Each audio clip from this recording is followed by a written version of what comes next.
Welcome back to our next video. I'm going to do something a little different this time. I'm going to make a box. But not just the box, I am going to use the maximum number of tools I can think of. And among those tools that I'm going to use a lot of tools that I have made myself. Some of them are like commercial tools and some of them are somewhat unique. But we'll use them and then I'll show you how I made them so that if you want to have one like that, you can make your own. So boxes are just very simple boxes. There's lots of ways of doing it. I tend to have boxes that have a flat bottom inside, and the lid needs to fit loose enough that I can remove it with one hand. The lids could either sit outside, they could fit inside, or they could actually match the curvature of the piece itself. There's all sorts of different styles and shapes. And I don't know what I'm going to end up creating, but we're going to start right now, and I'll take you through the process and the tools. At the very end, I'll give you a count of the number of different tools that we actually were able to use in this thing. Granted, I could probably do it with 2 tools, but that's not much fun. So let's get started.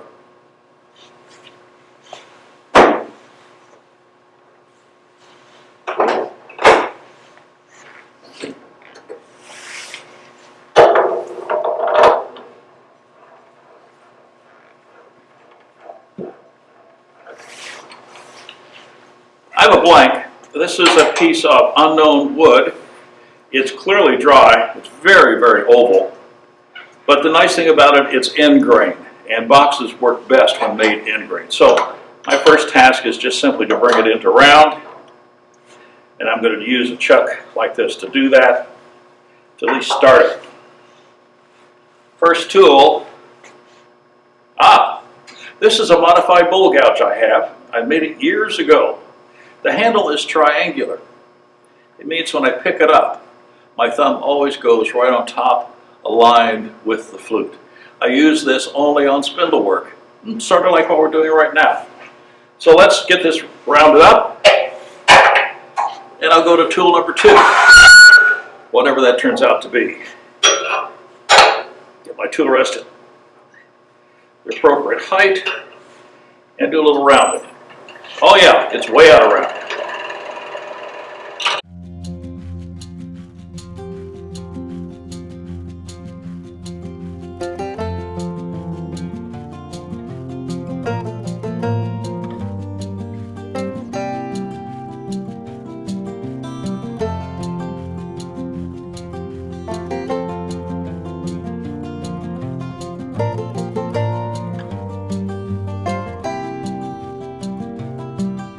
Before I turn it around, I'm going to cut a rebate in this side for the bottom of the box, so let me mark that out.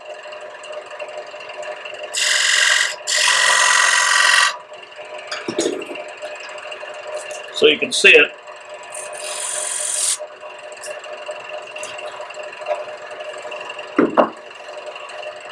Tool number 2, standard parting tool.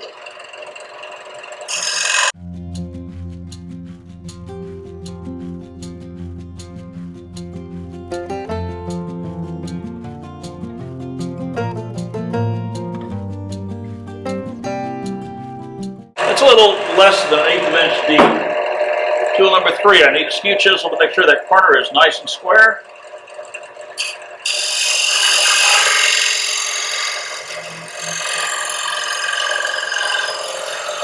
Good. Let's take it out of here. Get rid of this oversized chuck.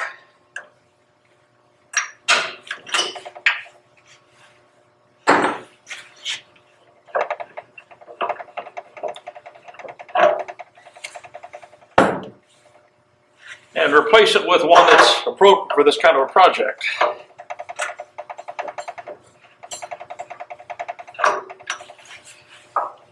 Now we can grab it,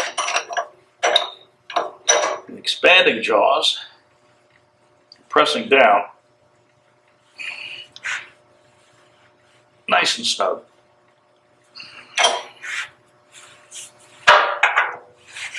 And we'll finish the rounding out. If we count chucks, that's 3 and 4. I hope you're counting because I'm not keeping track of all these tools. Different bowl gouge. Next tool.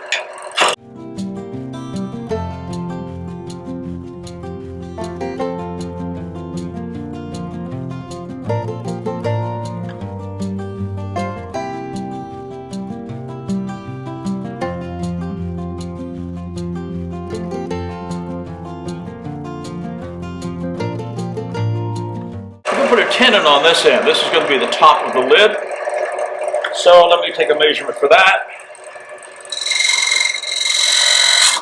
So that's going to be the size of the tenon. So let's take away some material that's not tenon.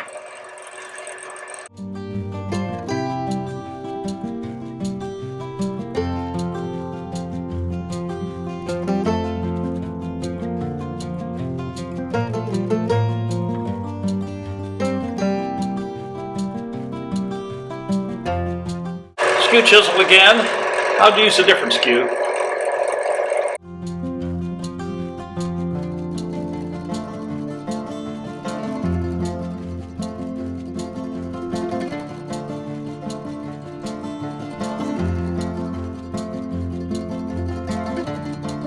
That'll give me a good grab for the lid.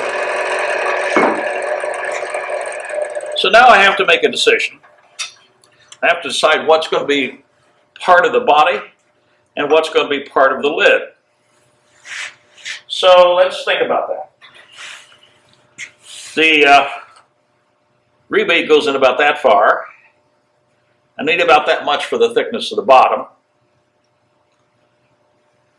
So the bowl is probably going to be about that deep. And I'm going to decide how much I want for a lid. I'm going to decide that the lid is going to be about there. Let me just put a quick mark there just so we can see. Okay. I'm going to go back to my standard parting tool. It's fairly wide. This is a broad one. I'm going to create a rebate in the base and a tenon on the lid that will fit inside of that for fitting the lid. So I'm going to create that right now.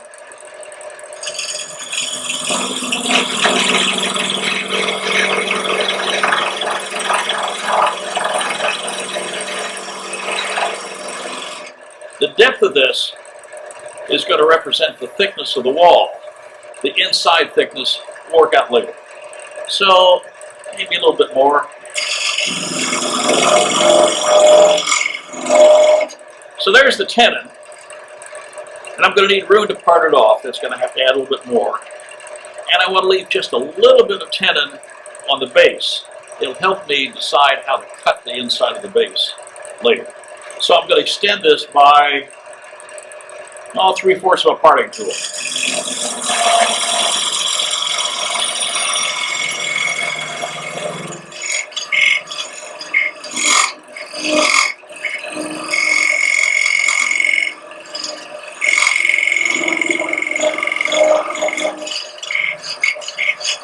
And by eye, I'm trying to get it as level and flat and as horizontal as I can, so those marks were just trying to perfect that. Okay, new tool. I need to part this off, and I'm going to use a thin parting tool to go in here and do that. This is one of the tools that I've made. Let me show you how I use it. And I'm going to take the cut almost all the way to the bottom.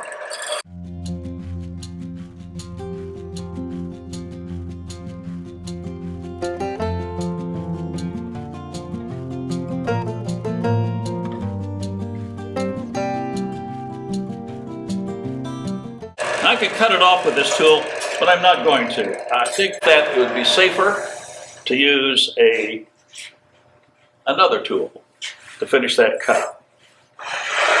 While I'm cutting this off, let me show you how I made this tool. We need a thin parting tool for use, and it's going to be very helpful to make it from an industrial hacksaw blade. This is a high-speed steel Starrett hacksaw blade, which I am going to make 2 parting tools out of. I marked the center.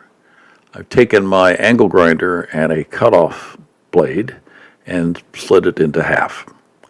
Now there's a hole on the end for mounting the blade, so I'm going to simply use that area to mark the shape of the cutting end of our thin hacksaw blade. So this part is going to be cut off, so I'm back outdoors with my angle grinder and cutoff wheel to remove those two components. So now I have the place ready to go to work, and we need to take the teeth off. I've purchased a blade with fairly fine teeth so that the grinding process of removing those teeth will be rather rapid. I'm using my standard sharpening setup with an 80 grit CBN wheel, and since this hacksaw blade is high-speed steel, this is perfectly fine for grinding it away. My table isn't set perfectly level, so I'm going to grind on one side, flip the blade over, and grind a little bit more on the other side.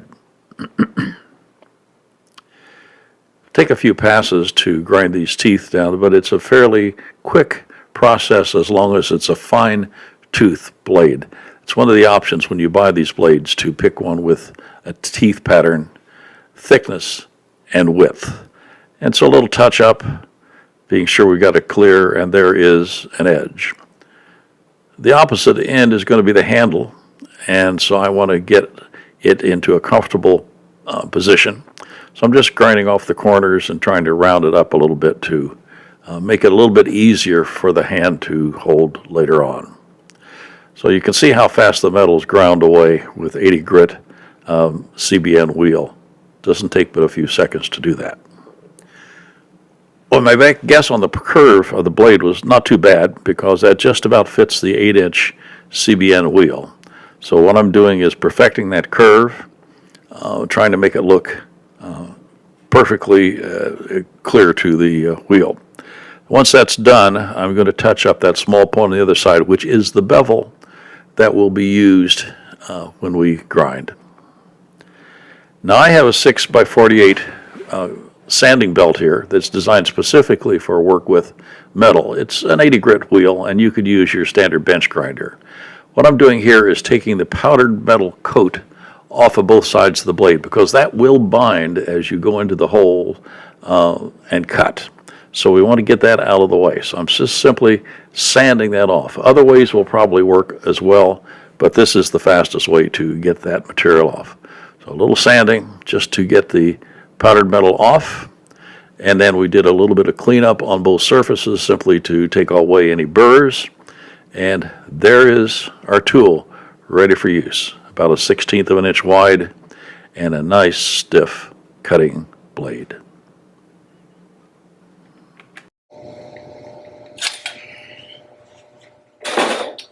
I hope that you find a thin parting tool useful. These blanks come in all sorts of different widths, thicknesses, tooth patterns. So it's a nice tool to have. I prefer the larger one. It fits my hand better. Okay, so that's done. Let's take the base out for a moment and work on the inside of the lid. There's the base. Remember, we put this tenon on, so now we can close it down. Let's work on the inside of that lid. Now, let's see. I need to hollow that out. Along here with a spindle gouge. Cut across here. Not taking anything off this base.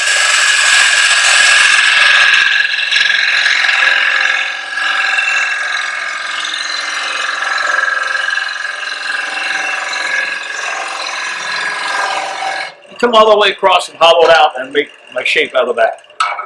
I'm not going to. I am going to use a different tool. The idea is to use as many tools as possible. One of the other things I've done is based on this commercial unit, which I'll show you in a second. I've made some negative rate scrapers that work really good at hollowing out this lid. So let's take that tool, and I'm going to give the inside of this lid some shape with another one of my new tools. And one center line, well, it could be just maybe a smidge higher. Negative rake, I don't have to necessarily hold the tools in the old way.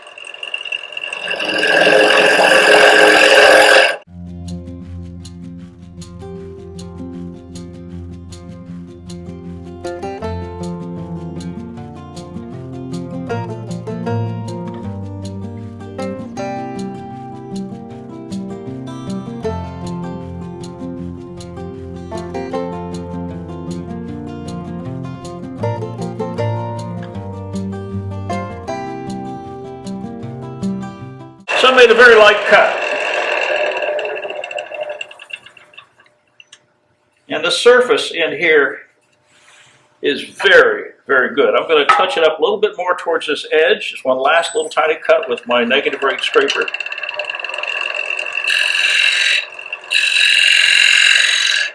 Just want to get right in that corner.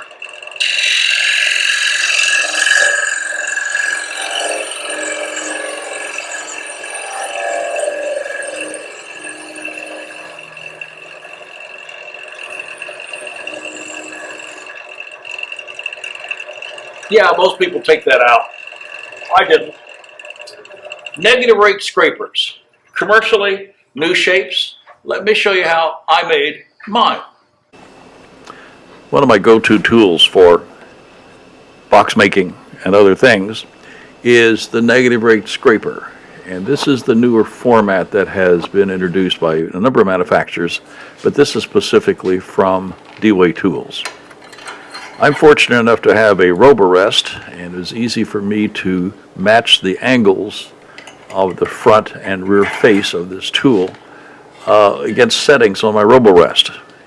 The face, for instance, turns out to be number 4, and if I turn it over the back, which is more a obtuse angle, is setting number 6. So it's just right on the mark. So for me to reproduce this tool, or to sharpen it itself, I can simply reset my positions. A lot of you don't have a Roborest, so using a standard rest, I made up a couple of templates. I simply placed the tool against the wheel, set the angle until it matched, and then created a template so I could reposition that easily. So once I set that up, I then decided I'd check the angle from horizontal. That side is about 28 degrees. The face, when I set it up, turns out to be exactly 45 degrees. So if you don't have templates and want to set this another way, using a protractor, a magnetic-based protractor, you can easily set your platforms in that manner. Well, now that we've set it, let's go make a tool. I would like to have a box scraper, one that is square across the bottom for doing the insides of boxes. I'm starting off with a piece of standard stock material, and what I'm ending up doing is starting to grind, first of all, the face of the tool, which is the setting number 6 for me, and then it's going to take a lot of passes. This is slow, steady work, but after a period of time we begin to get those angles about where we'd like them to be.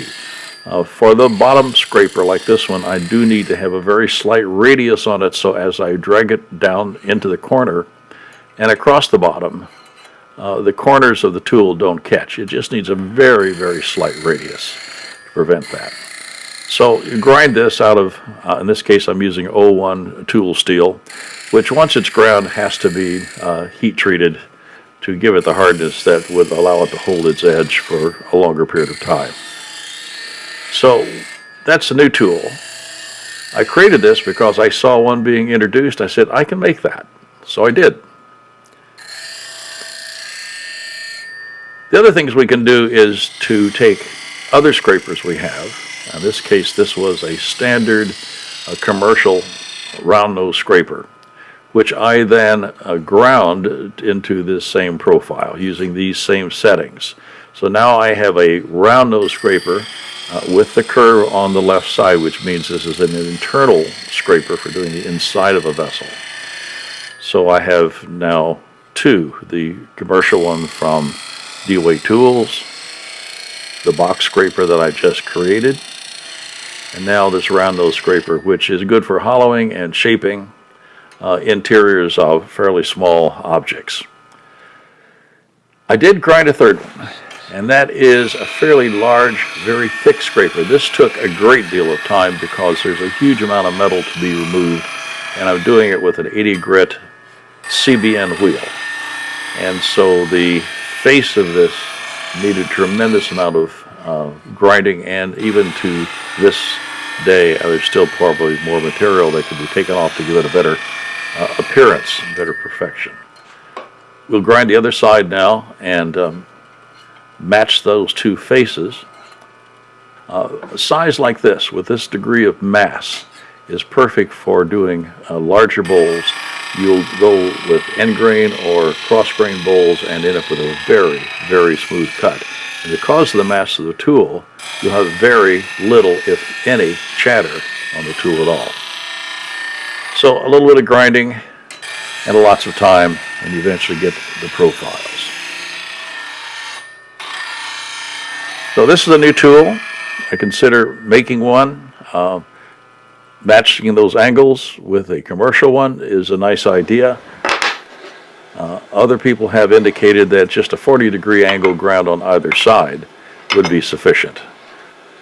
But I have chosen to follow the exact angles that were produced by DOA tools on the ones I've made. Commercial one, smaller, larger, and one for the flat bottom. And we know that if we can't use a robo-rest, you'll need to make a template of some sort.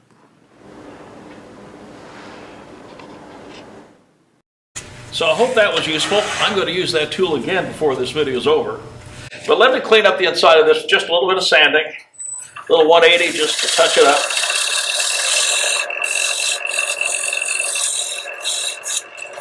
Little 220.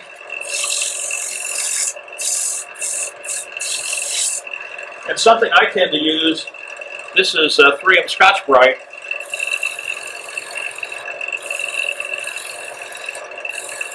Does a great job of cleaning up the inside. So, let's seal this up first. A little wax.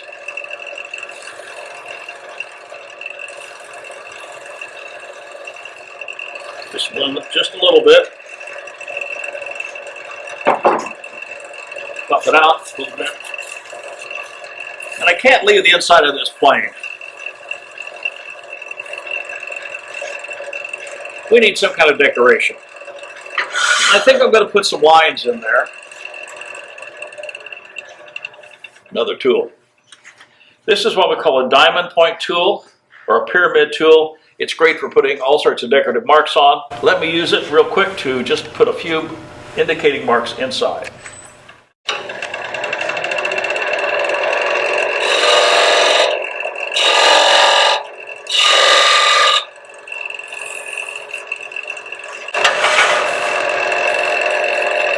Touch up the surface so I had no burrs left. Diamond point tool is one of these tools we use a lot for all sorts of different things. Easy tool to make. Guess what? Let me show you how to make your own.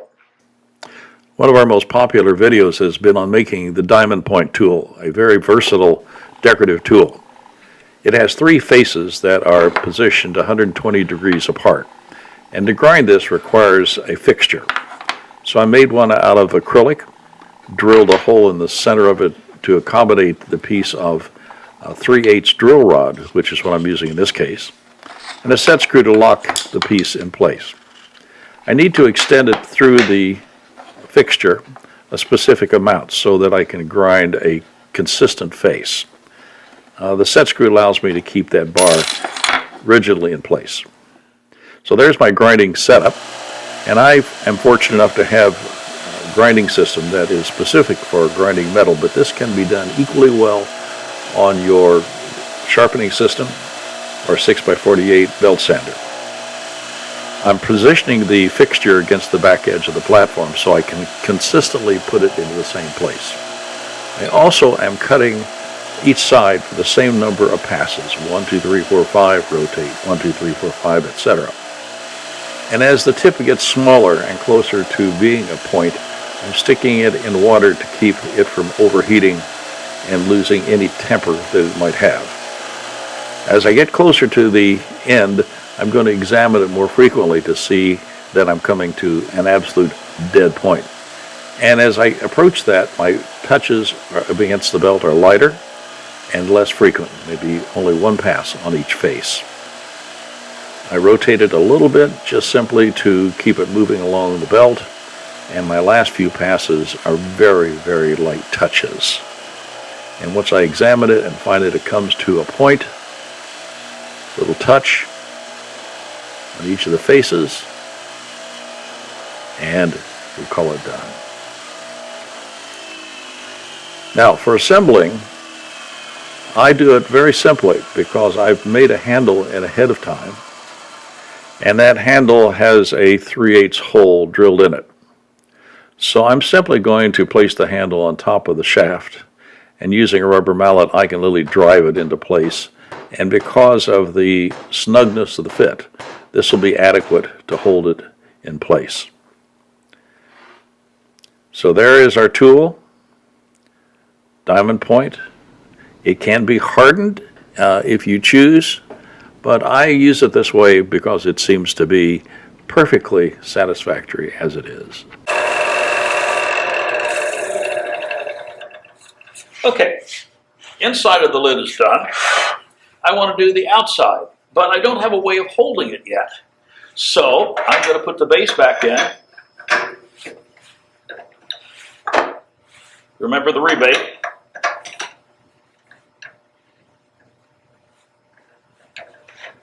Well, I got to remember, we're expanding it to the rebate, so I turn the key the other direction. Okay, so now I'm going to create a way of being able to grab this lid in here. That's why I left this little tenon on. I know where the edge of this fits, right here. So I need to take a little bit out simply so I can fit this. But before I do that, I'm going to use another tool. Well, it's a drill bit, but I'm going to call it a tool. I need to establish how deep this box is going to go. So as I remember, an 1/8 inch rebate, thickness for the bottom, rebate, bottom. I need to go about that deep. So that means if I start with the drill bit there, put a mark on the chuck. I need to go that far. So position it up, lock it down, turn the speed down,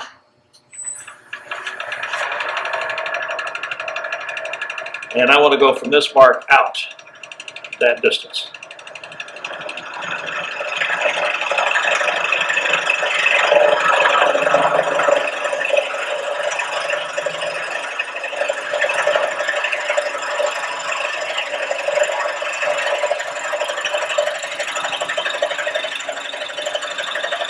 Okay.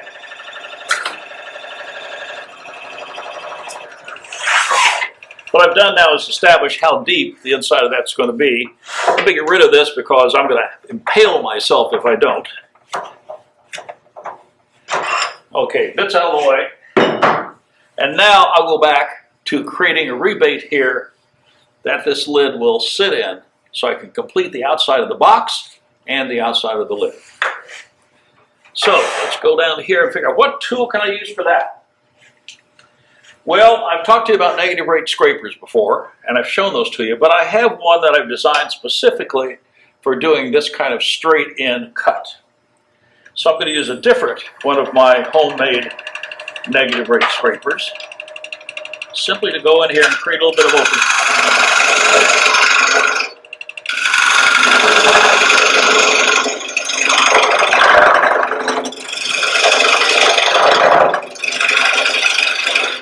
Need more speed.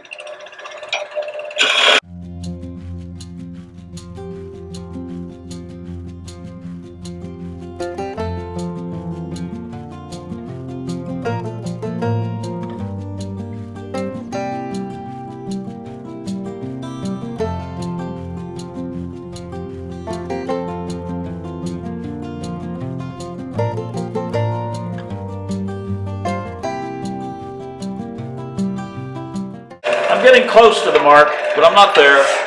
But let me check.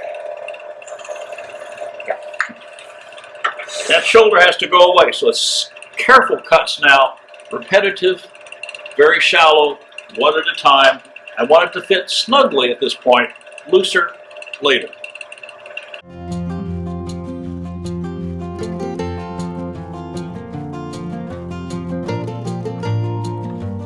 Now I still see the mark, so it's not there, but boy are we close.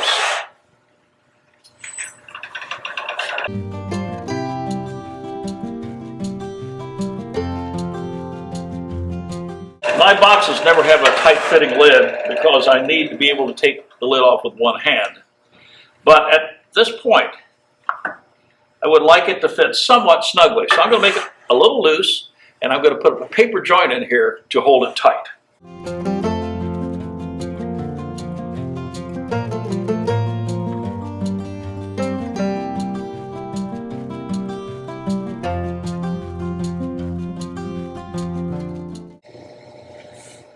That's a fit that will work for cutting it, but I don't want it that tight, so I'm going to loosen up a little bit more.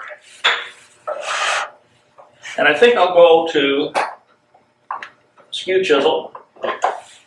This is a homemade skew I made. I'm using tool steel, 01, oil hardened, ground shaped, and then heat treated to make it nice and hard. So this will allow me to take that little tiny piece off in here. A little bit more, just a shade.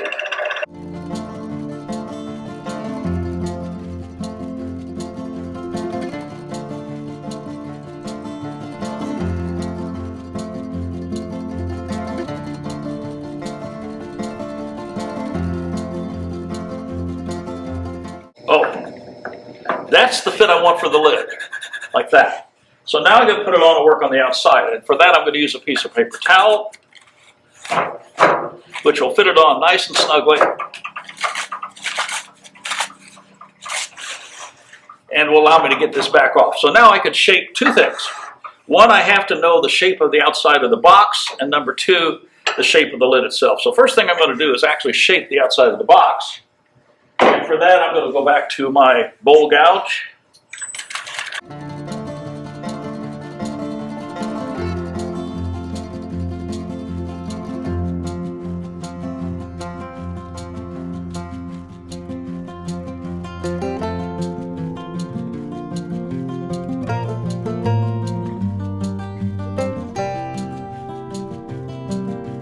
I don't want the box to be flat. I want to have a little bit of curvature on the outside edge, which I put in there. It's not much, but it's a little bit of curvature, and I think that's more interesting. So now it's time to work on this top.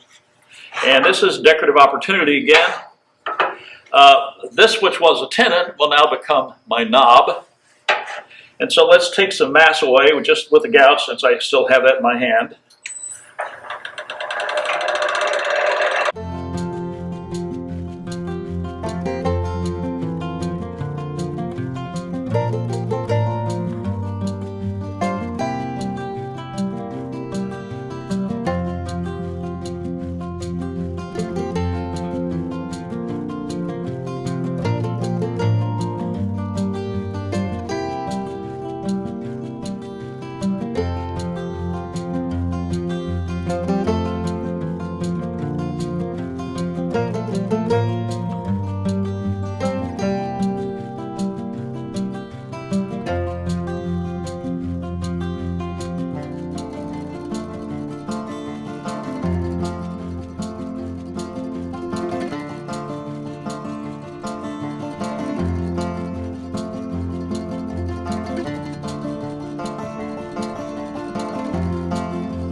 I'm going to use my diamond point tool because I can't get down in underneath this handle like I'd like to, but I can with this tool.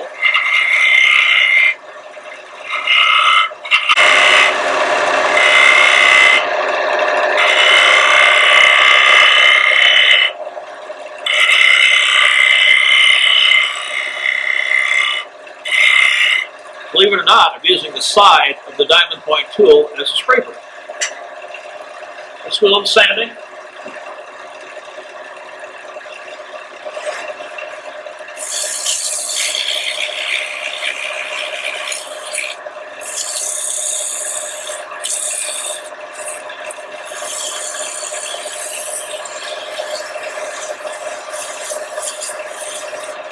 whole box.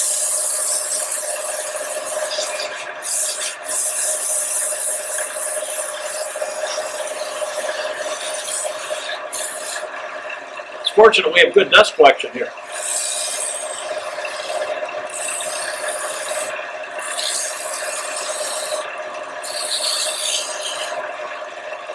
See what it looks like.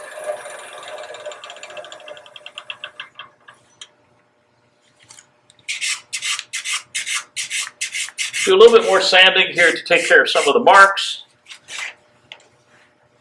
And then go to our Scotch-Brite.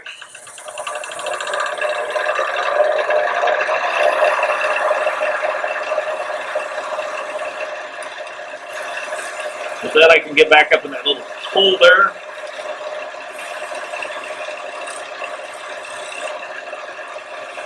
The side of the knob.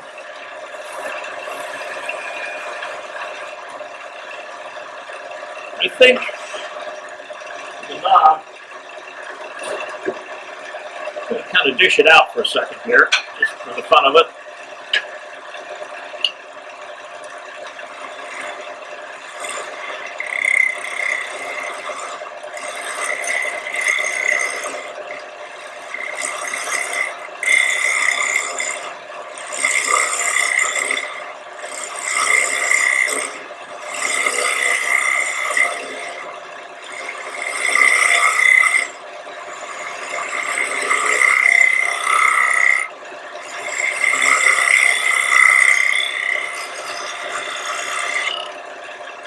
And a little touch of sanding again.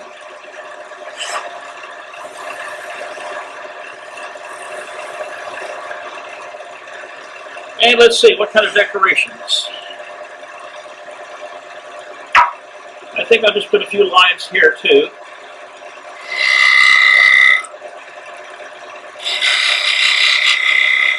Maybe only 2 this time. And a touch. A little wax.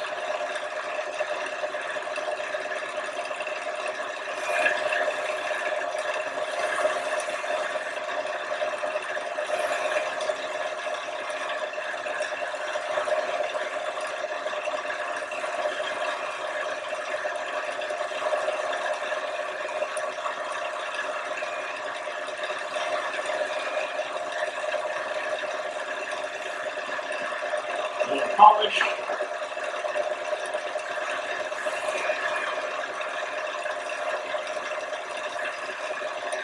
Now before I take this lid off, I don't like those lids just to sit there like that. I want to show some separation. So I'm going to put a diamond parting right on this joint.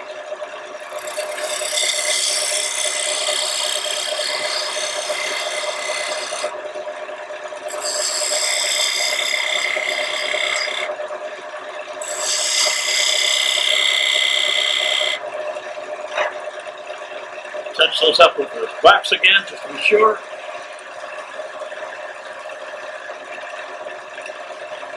Polish it off. So the lid is done, and the outside is done. And with the paper out, we've got a nice, easy fit. It'll only fall off if I'm not careful, but that's the fit I want. Okay, let me clean up a little bit here, and then we're going to go work down inside a little bit. I just had another thought. There's an opportunity to decorate right here on the top, and I made a device, a decorative tool, that takes a number of different carbide bits, burrs I should say, and I'm going to try to do it right here on the top of the handle. I think that might look nice. Let's just see what that might look like. Don't want to go too fast.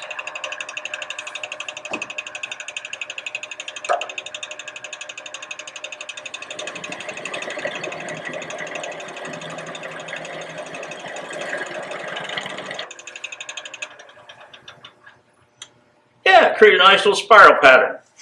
It needs a little extra work. And the last thing we always do with decorative patterns is put a little separating line on the end of it, so that kind of sets it off a little bit like a picture frame.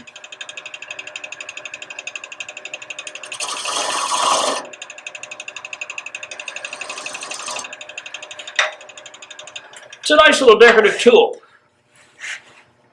Let me show you how I made it. One of our most popular videos was making an elf-style decorative tool that works great on acrylics and other hard-grained woods. But for some of the softer materials we work with, something that has a larger pattern would be more appropriate. So I'm going to make a new tool. Back to Harbor Freight, bought a new set of burrs. These burrs have an 8mm shaft diameter, needing new double-sealed bearings. The bearings have an external diameter of 15mm, which requires us to also buy a new drill bit. I'm adding also a rare earth magnet at the very end to cause the bits to snap into place and stay there. So here's the components that need to be assembled into our tool. Let's go to the lathe and make the tool. This is mostly a woodworking project. So we'll turn down a piece of stock, which will become our handle. I'm also going to make the handle just a little bit longer than we have on the past project. I want a little bit more grip area to hang on to. So we'll just shape it down to the general shape. And once we have that established, I'll come in with my shallow fluted gouge and mark off the end of the handle and give it some general shape at this point in time. Just simply trying to identify the length. I don't want to turn it too small until the holes in the end of the shaft have been added and we're ready to complete the design, sanding, and finishing with a little bit of wax. So to drill the hole, I always start with a center cut bit. This will go into the end grain always dead square. We use these a lot in machine work. So I'm going to establish the hole pattern here with this, and then go to my 15mm drill bit to drill to the established depth for this particular set of bushings and magnet. So once the hole's been drilled, we'll complete the turning of the handle. I'll bring up a tail drive that will hold it centered. We'll turn it back down to a smaller diameter. Do a little bit of sanding, only to maybe 180 grit, a little bit of wax. And that's it. So now to assemble, I'm going to stand it up on end because I want to put the rare earth magnet in first and drop it straight in. So I'm roughing it up on a piece of 80 grit sandpaper so that when I put it in, it will have a little bit of tooth to stick to the CA glue that I'm putting in the bottom. This is a medium thick glue, just a few drops in the bottom. We'll drop in the rare earth magnet, and that'll glue it to place. Now, the bottom bushing doesn't need any glue because it will literally just stick to the magnet, and that's adequate to hold it in place. The top one, however, requires being glued into place, and I want to be careful that when I add the glue, I don't seal the bearing to itself. So a few small drops around the rim should be sufficient to glue the outside of it and leave the bearing free to rotate as it should. So there's the handle. I now can work with some larger bits. They snap into place, they turn freely, easily interchanged from one to the other. I like this. I think I'm going to make another one.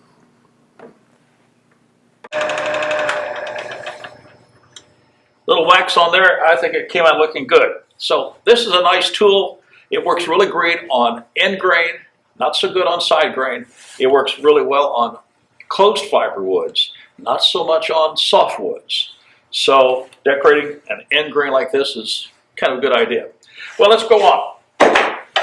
Almost there. Lid is totally done. Set it aside. I now have to do the inside of the bottom and the outside of the bottom. So let's do the inside, and I'm going to go back to my new negative rake scraper for hollowing.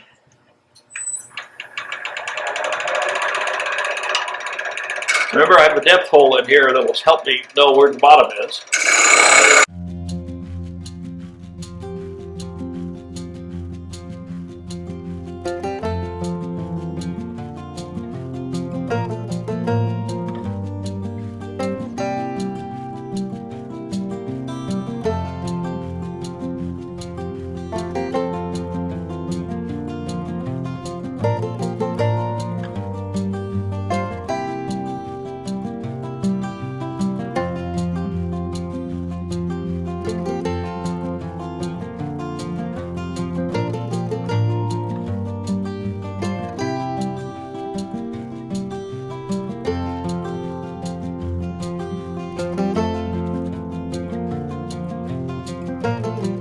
Obviously, you can see that I changed plans. I started with this one, and I think for wood removal, this was a little faster. But I will use this to round it off. But what I need is this one that has the square end, because now I need to straighten out this inside wall. And that's what I'm going to do next. Straight in with this.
All I'm trying to do is create a flat bottom and a sharp inside corner, which I have done almost.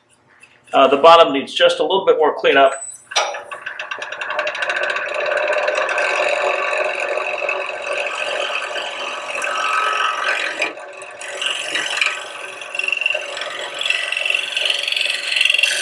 Very light cut.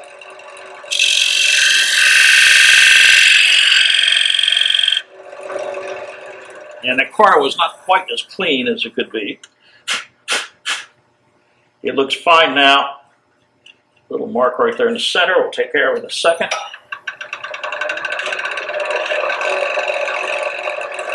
Just like that.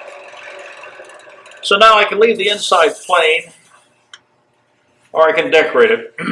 I'm going to choose to leave it plain, but I am going to sand it and wax it. So let's take a little bit of our sandpaper here.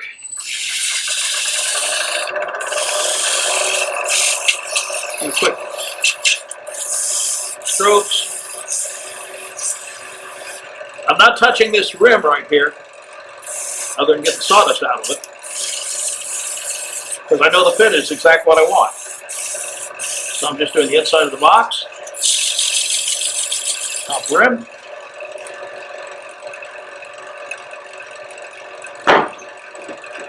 A little bit of wax. Now, let's get the sawdust out first.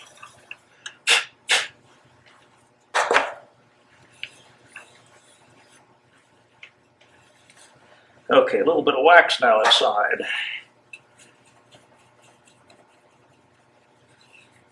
It's easier for me to apply it with the lathe off. In this case, I'm actually going to wax the joint and the top edge. Any wax that you like works. I have a brand that's my favorite, but everybody has their own, and they're all just fine. This is decorative more than anything else, so I don't need a hard finish. Now let's polish a little bit.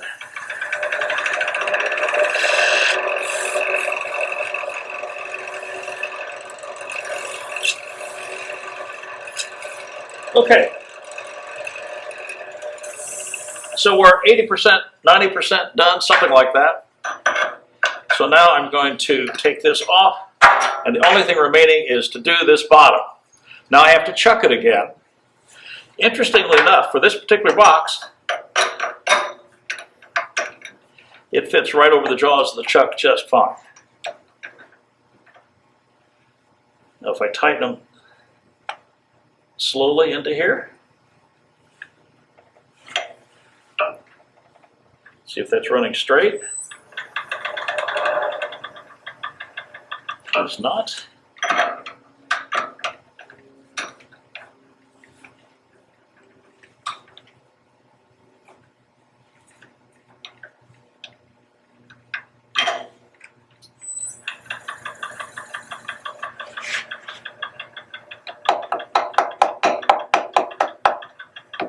Okay, got it running.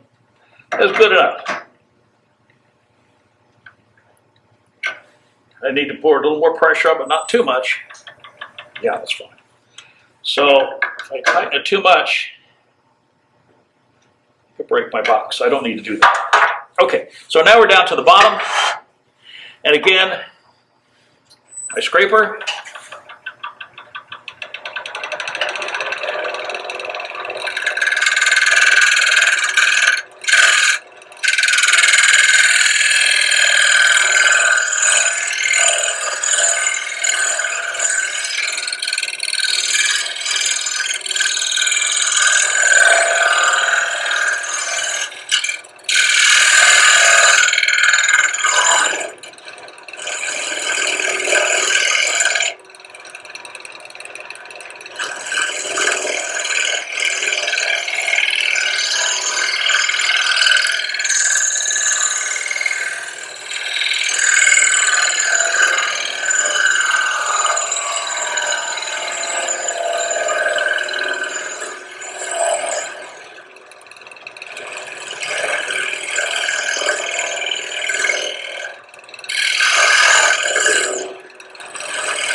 Now I think the foot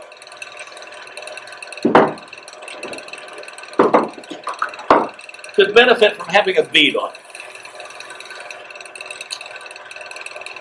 Let me put a bead on here and see whether I like it. It may work out just fine.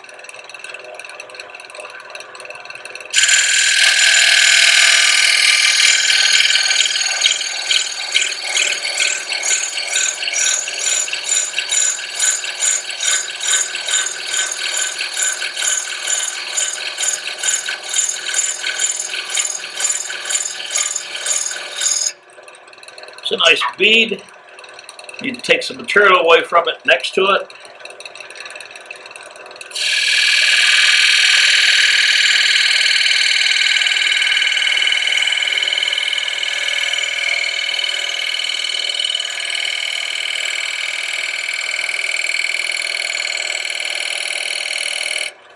And on the outside, that area has to go away. I'm looking for any gouge, this will do. I'm going to shape the bottom in just a little bit more. Make this little piece outside the bead disappear.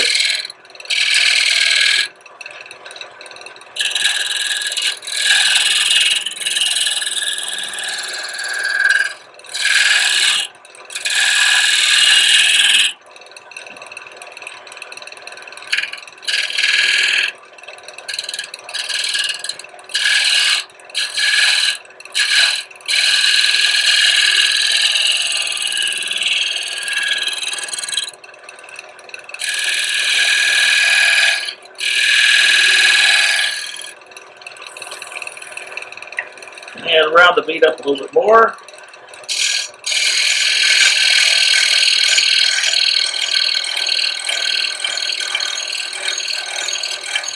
much better.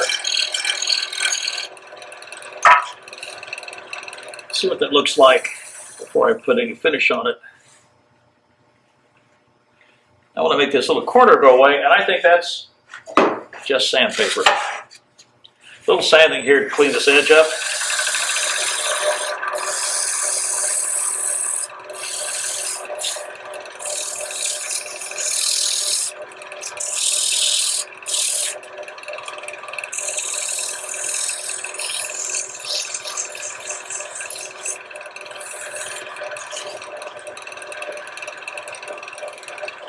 Maybe a little bit of wax.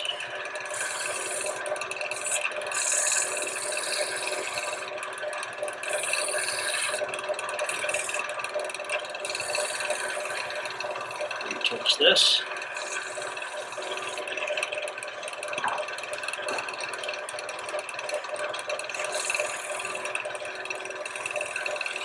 Now the bottom still looks kind of plain to me.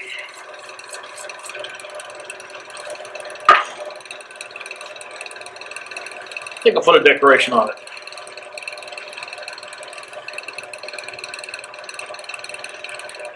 Turn the speed down a bit.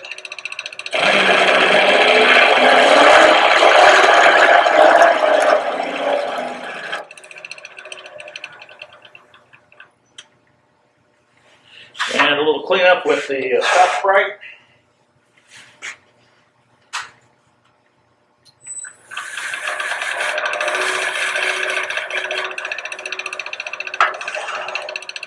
Couple of separating marks.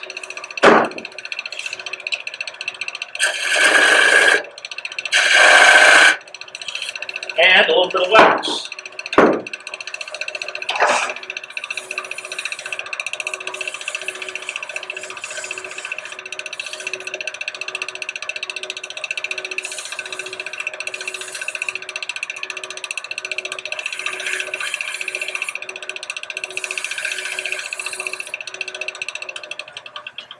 So let's see what we've got.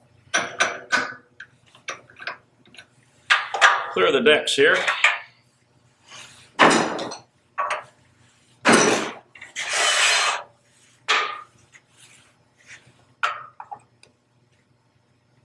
That's the fit I want. There's the top. There's the bottom. And the one tool I've just done last, which you have seen me use only once. Let's create this beaded foot. It's another new tool. I haven't shown you how I made that one, but that's one you can resurrect out of your old toolbox. Let me show you how. One of the most popular beading tools is those made by D-Way Tools, and here are 3 examples. The thing that makes it most interesting is the fact that I can lay a number of beads very close to each other. The sides of the tools have been reduced down to being parallel, so the tool is as thin as possible, yet retains a great deal of mass above the shaping edge. So I decided I'd make one.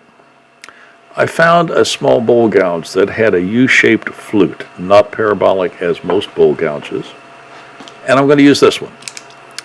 I decided that the tool needs to be a little shorter for being used as a spindle tool, so I cut off the tip, and now you can see the U-shaped profile of the flute on this tool much more readily.